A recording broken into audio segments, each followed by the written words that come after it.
iPhone එකේ උච්චම අවස්ථාවට එන්නේ ඉතින් මේ බැටරිලා යන්න මේ හොයන ගමන් ඉන්නේ. ඉතින් ට්‍රාන්ස්පෝර්ටේෂන් උත් හොයාගන්න නැහැ. ටැක්සි එක ගත්තොත් එහෙම සාමාන්‍යයෙන් අපිට ගෙවන්න වෙනවා හෙන තොගේ. උදේවක තියාගන්න බෑ ඒ තරම්ම අමාරුයි.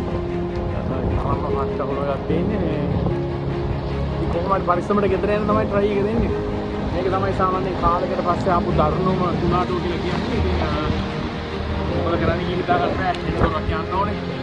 ට්‍රාන්ස්පෝර්ටේෂන් එකක් හොයා ගන්න ඕනේ. ඉතින් වාව් කට්ට තමයි නේ. රට ඉන්නවා කියලා සුන්දර ජීවිත ගත කරනවා වුණාට ඉතින් පට්ට කට්ට තමයි නේ. මාතර වැඩි වෙලා යනවා දැන් අන්තිම